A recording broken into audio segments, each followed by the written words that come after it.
Sabah al-Khair, good morning dear listeners. You're listening to Radio 3CR on 855 AM and Palestine Remembered with Robert Martin, Nasser Mashni and Yusuf Ahmed al-Rimawi.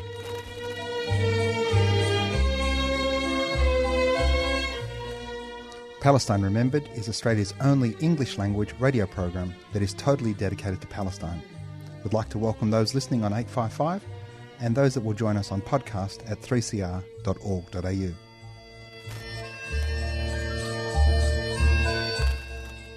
Thanks for joining us. Stay with us and enjoy the episode.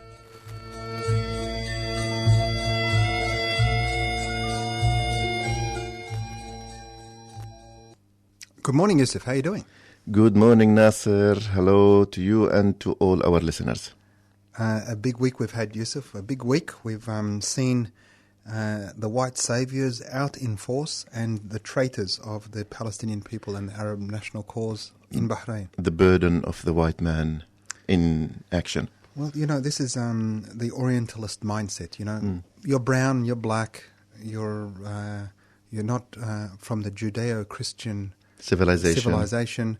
And therefore, you don't know what's right for you and what you need. And it's up to us to tell you what you need. And you know, there's a famous line, Lord Curzon, when he was the ruler of British India, and he said to the Indians in India, "You cannot do without us." As if, you know, the Indian civilization, you know, some 5,000 years old. And now, as we know, you know, a world power and over 1 billion people couldn't have done without the British rule. The world's biggest democracy as well. Yeah. So we have seen as of Tuesday and Wednesday this week, what is called the Bahrain Workshop for Prosperity for Peace. Yeah. This is the name the Trump administration wanted to give to the beginning of the so-called deal of the century. I like how you rephrased it. Yeah, the steal of the century. The steal of the century. Yeah. I mean, you know, this is we should before we go into specifically we talk about the treachery of some of the Arab regimes, but what these Orientalists have failed to comprehend that Palestinians are not going to accept. They didn't accept the British mandate. Didn't accept partitioning. Didn't accept Nakba. Didn't accept the Palestinians didn't accept the Arab regimes trying to impose a solution between Nakba and Naksa between 1967 or in fact the 60s with the rise of the PLO. It hasn't worked post 67. Oslo, the PA, all of this concept post Oslo, we still didn't accept it. It won't work under Trump. We're not going anywhere. No. All we want is our right to statehood. And anything less than that is the vilest form of anti-Palestinianism, full stop. I was reminded by this Palestinian determination with a line from our beloved Mahmoud Darwish.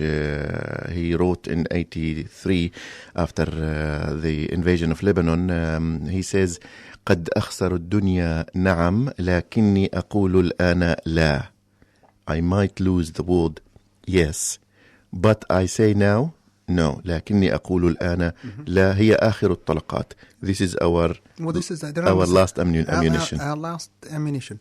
And the continuation and perpetuation of denying Palestinian agency, self-determination, is in and of itself beyond racist, beyond neo-colonial. It's an abject failure.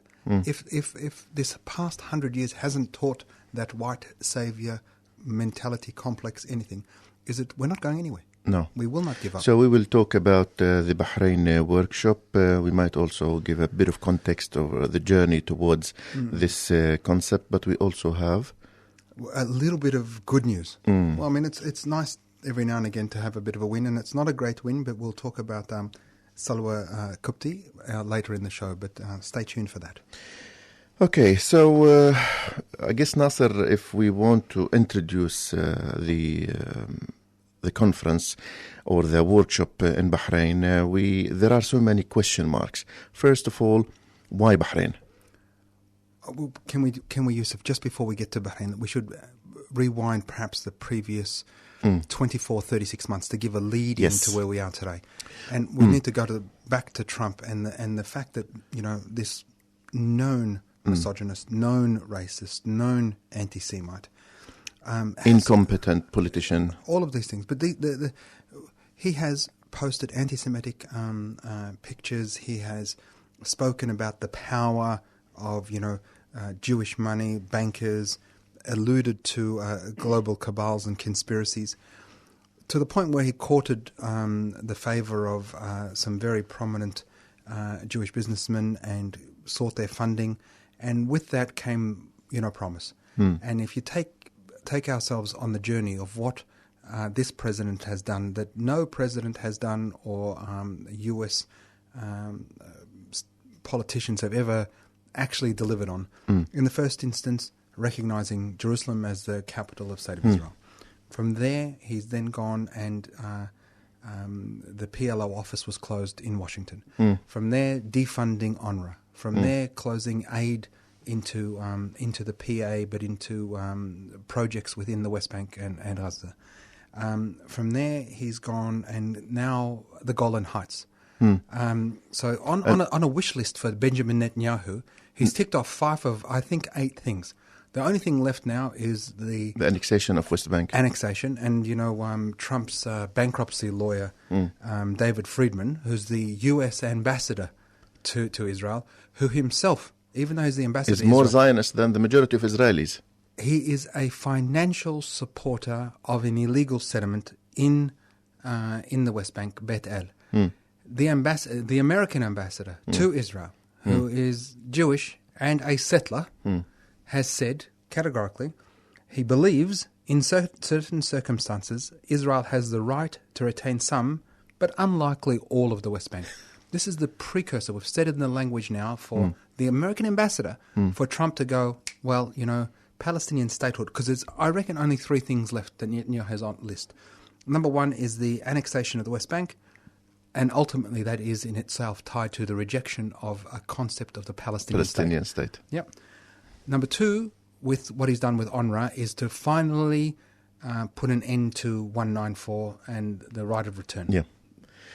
And of course find what they call a solution to the Gaza problem. Well, yes, find a solution. Well, I think what they've done to Gaza now, they've quarantined it. Every now and again they've got to mow the lawn, but in my mind that's not on Netanyahu's real issue. It's a great way to win votes. Every now and again you got to elections, you go in there and have a turkey shoot. But the last thing, and he's still failing to find that, is the quisling Uncle Tom Palestinian leadership. What he needs is Trump to find a puppet leader that who will say, just I sign whatever you want. That will accept.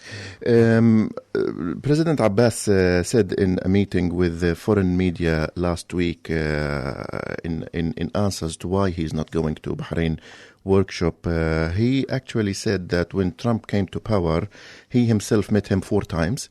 And Palestinian delegations met his peace delegations, that is Greenblatt and Kushner and Friedman, 34 times.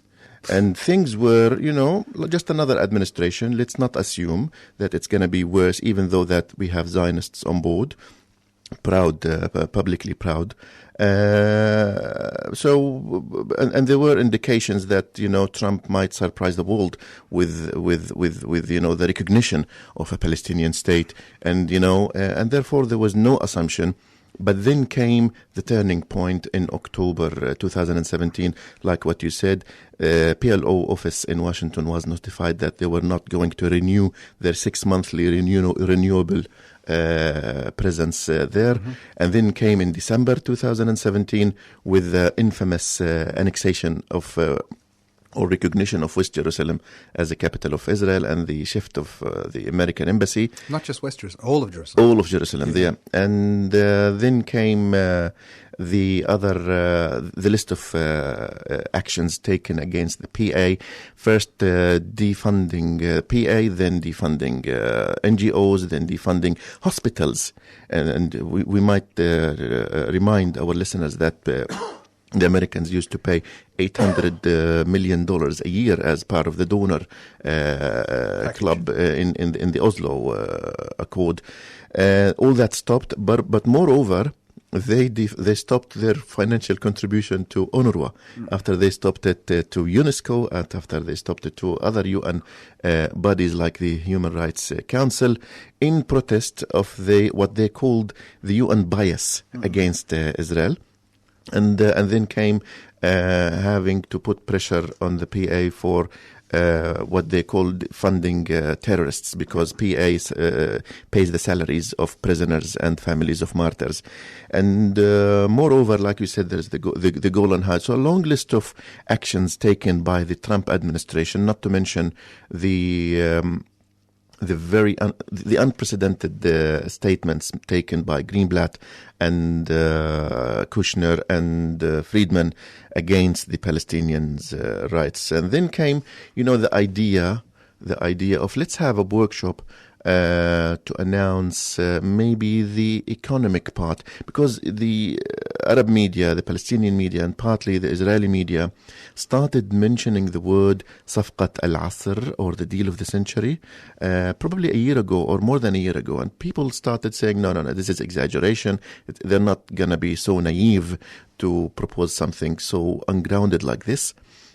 But turns out that there are no limits to how far they can go in their stupidity and in their assumption that, we can just bribe the Palestinians and make them live in... Yusuf, is it a bribe? It's not even a bribe. In my mind, you wonder whether or not the case has been set to create the rejection, so that they get the no and say, Palestinians... only had opportunities to miss opportunities, yeah?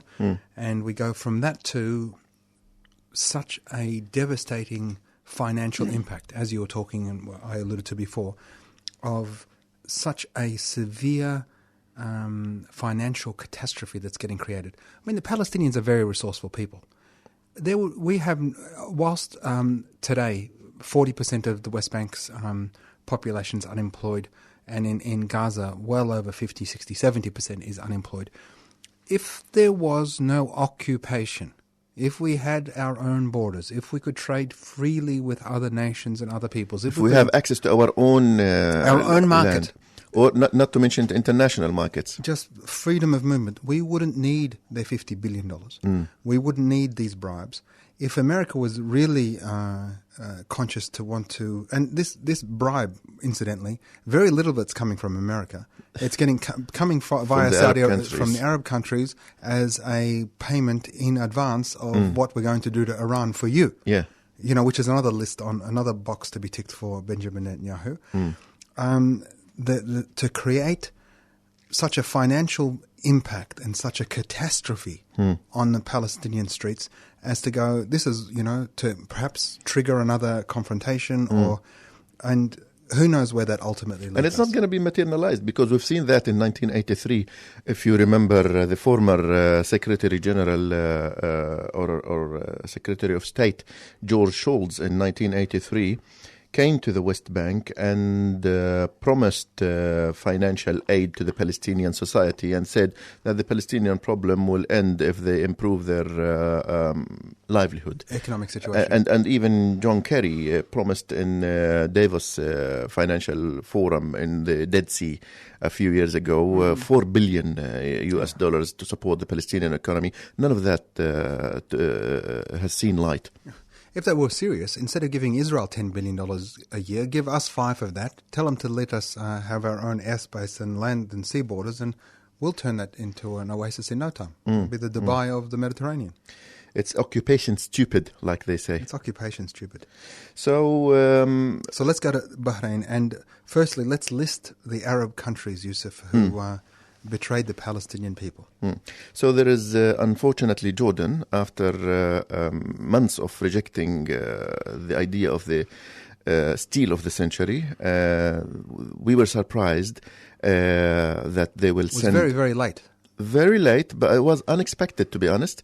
I consider myself a good observant of the Jordanian issue, and I didn't see that happen because I saw the level of rejection from the king, and I saw it from the civil society and from everybody. Everybody was saying, go for it, we're with you, Your Majesty. We don't want to be part of it. And then came this news that, Jordan is going to send a delegate. So I'm wondering, Yusuf, I mean, how much of that, is wishful naivety, because you don't want to. The reality of the Jordanian economy, between US donations every year and Saudi donations every year, which are always paid late. It's totally dependent on foreign aid. And the foreign aid is particularly Saudi and US. But I want to quote Ma'an al-Qatamin, a Jordanian lawyer who yesterday issued a video attacking the Jordanian participation in the Bahrain and saying, look, we were promised to receive something like $7 billion. The plan says that Jordan will receive something like $7.2 billion over the next 10 years. That's not going to be much, given that that we pay interest for our external and internal rate more than we will receive on a yearly basis. Mm-hmm. So first of all, it's not much. Second, it's not going to be donation; it's going to be loans, as if Jordan wants more loans to pay and more debts. And therefore, it's not even a good offer. It's not even a good bribe, and and it doesn't reflect the Jordanian spirit of really rejecting the deal of the century. It should also be mentioned that as we understand it, the loans or that would be given to Jordan and to Lebanon and Syria if they were to sign on are predicated on the absorption of the Palestinian refugees, so as to eliminate and to forego the right of return. Yeah, I mean, so there is Jordan, and there is also $7 billion will go nowhere to what are we talking, 3 or 4 million Palestinians in Jordan? Well, 1/3 of the Palestinian population is in Jordan. Yeah, so 5 million. The biggest concentration of Palestinians worldwide, not in West Bank, not in Gaza, not in 48 areas. It is in Jordan. Yeah. So $7.2 billion over 10 years. It's not going to build enough schools, hospitals, houses, let alone any compensation for lost lands. So you have Jordan, and then you have Egypt, and now we have in Egypt a president who will just say yes to any $ offer. That's why Egypt. But also Egypt post Camp David, another the second biggest recipient of US aid per annum after Israel. So there is Egypt is promised something like, is it 9 or 10 billion, something like 10 billion or 9 something billion over the next 10 years. So I was not surprised to see Egypt take part, given knowing the current leadership in Egypt. But I don't know why Morocco is sending someone. Our North African brothers. What? But look, Morocco has symbolically a position on Jerusalem, because there is something called the Jerusalem Fund and the Jerusalem Committee, which is under the Arab League. It is historically in Rabat, Morocco. Mm-hmm. So I think it's a Jerusalem-related issue. And that's scary, that's worrying. But we've seen protests in Morocco, really big protests against the participation of their country. And then comes Qatar.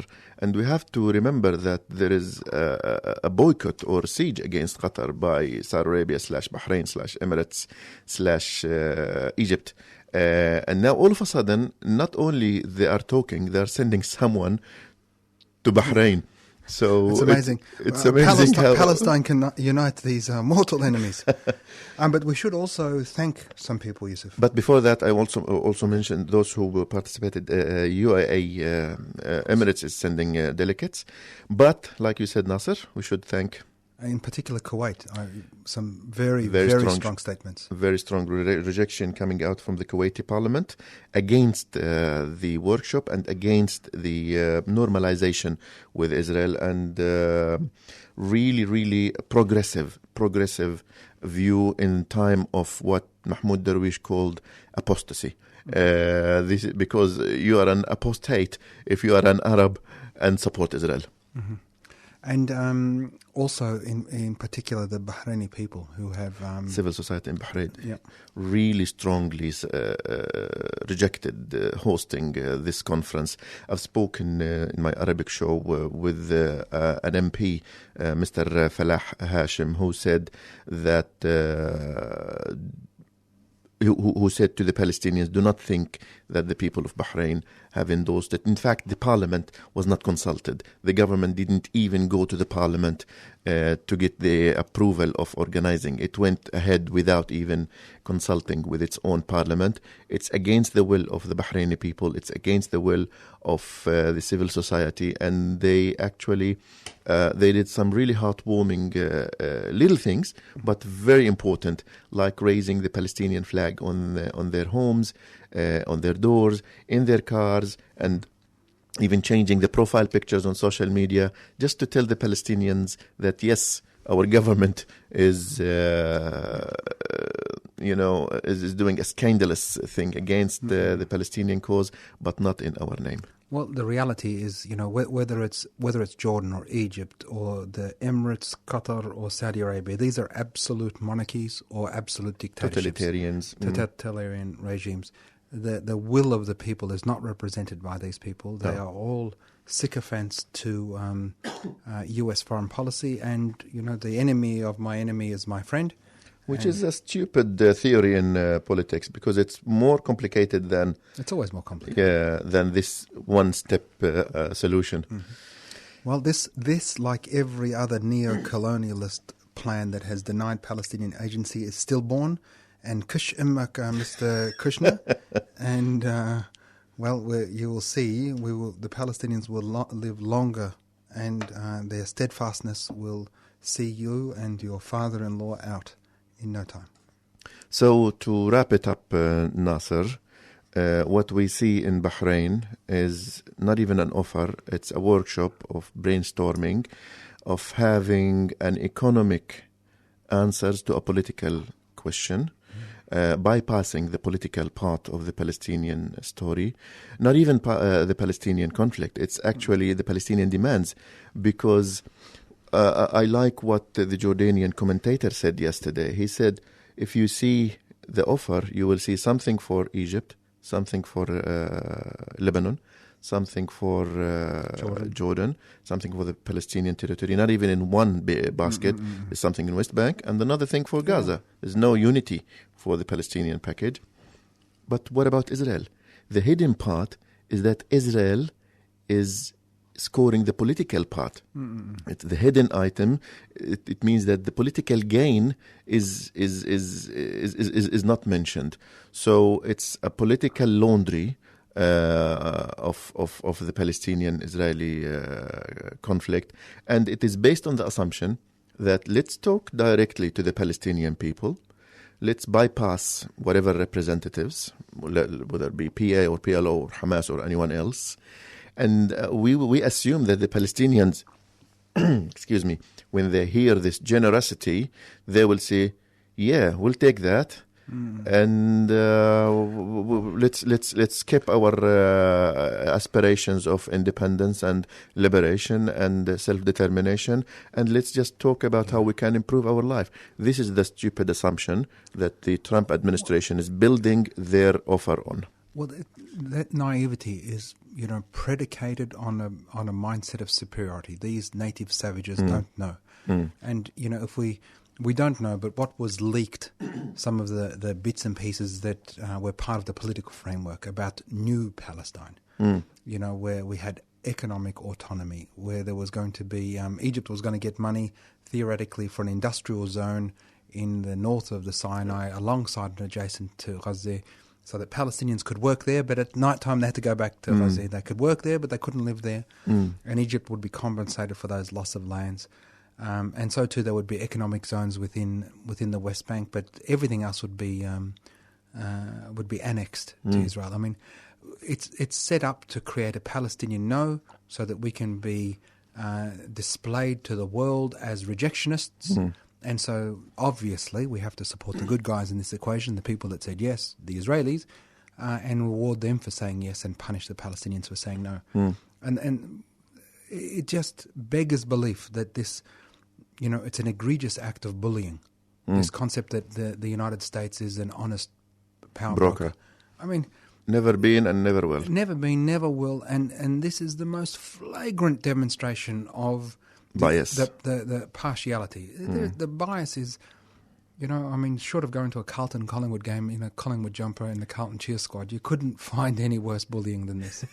So I will leave the discussion on this topic with a